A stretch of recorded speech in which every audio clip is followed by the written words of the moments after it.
Hi everyone. I am going to share the results from the mid-module course evaluation survey that I distributed to you guys in your emails last week and this week.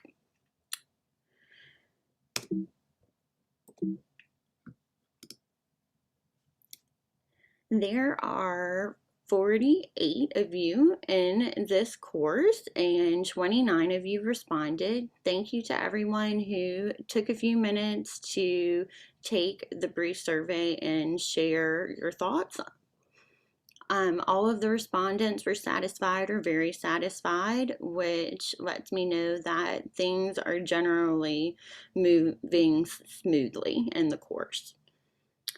I did have several open-ended questions that I asked in the survey. In this video, I'll go through some of the themes that came up and next steps. The first question was, to what extent do you think the goals of the course are being met? Everyone said mostly met, completely met. How satisfied are you about the responsiveness of your instructor? Again, everyone is satisfied or very satisfied. How comfortable are you with the class environment? Again, everyone is comfortable or very comfortable that responded. So to me, again, this says to me that things are going pretty smoothly. To refresh your memory, these are the open-ended questions that were on the survey. Number 4 asked about whether there were learning experiences or activities, resources that you wanted more of. Number 5 asked for things that you would want less of. Number 6 addresses any feedback that you would have to direct towards your student colleagues. And then the last question was an open space for you to put your feedback and comments that might not have fit into anywhere else. Okay, so the themes centered around these main ideas, the interactive lectures, Flipgrid, reflection project, quizzes, final exam. There's a theme here, graded things. And then there were a few things that came up about communication in general.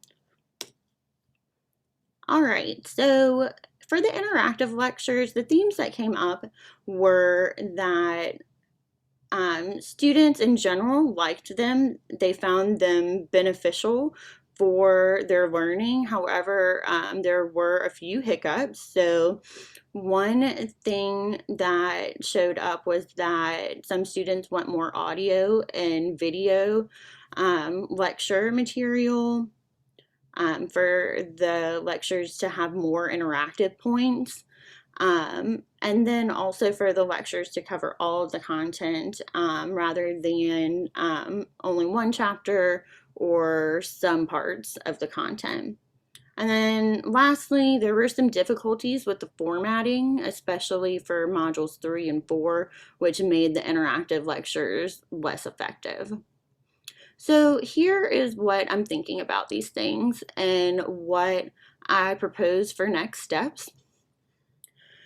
So as you guys know, because I ask you to do this each week, preparing even a short 3-minute video takes a lot of preparation work. And then once you actually record your video, it takes up even more time. It might take up more takes. And the same thing happens on my end. It does take a lot of time to do the interactive lectures that I have done that haven't had as many videos of me, but it also is labor intensive to do video lectures.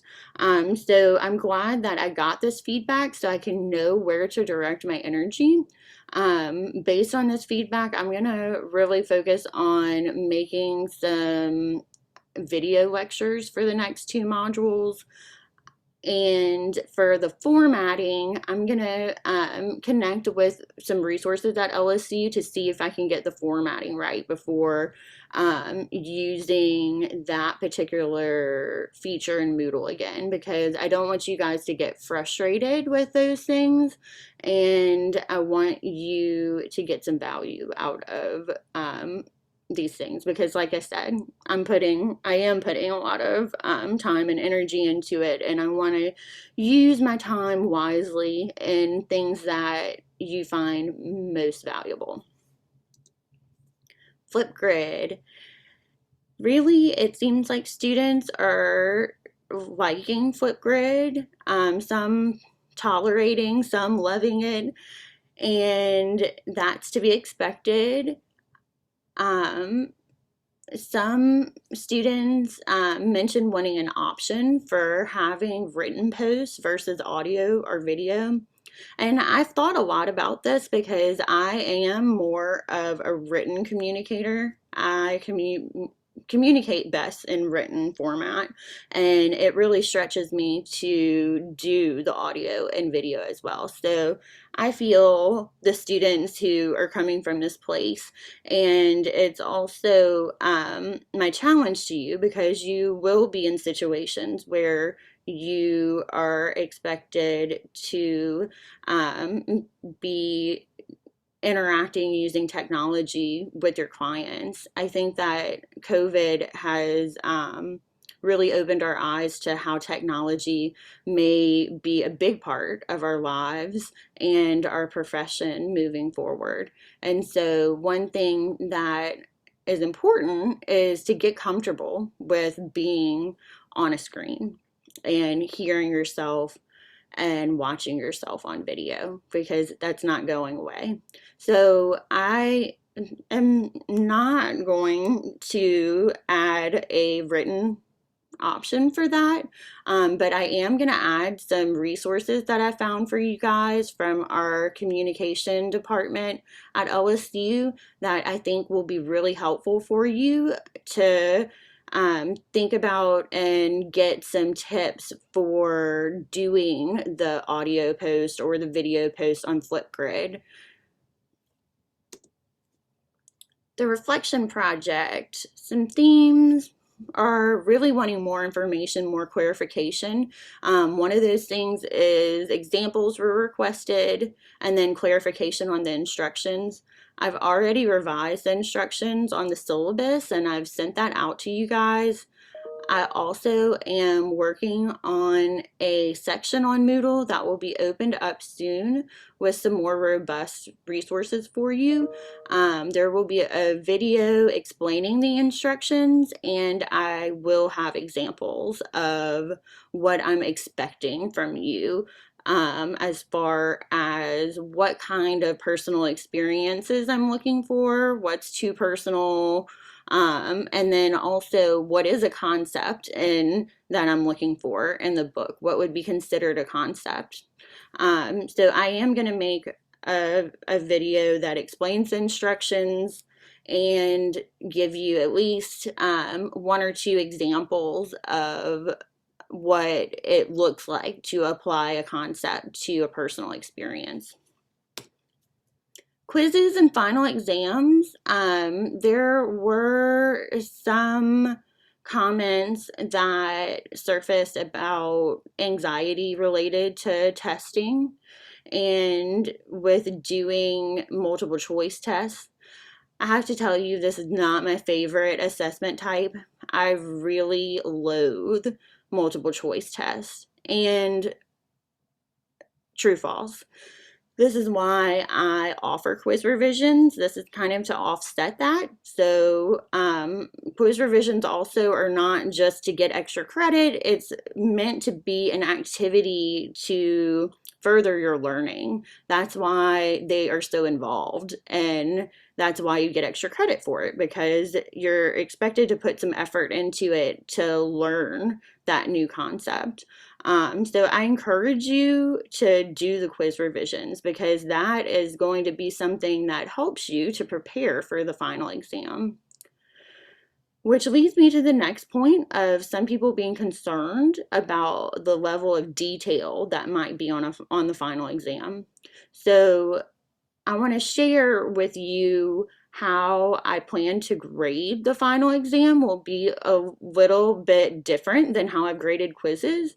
With quizzes, because I give the revision option, I don't curve quizzes and I only add points back if there is a quiz revision that's submitted. With a final exam, that'll be different. I may curve the exam. If everybody gets a question wrong, then I am not going to count that. So there may be a curve if there's a bad question and that sort of thing. Also, I am going to host a final exam review on Wednesday, the 23rd from 12 to 2.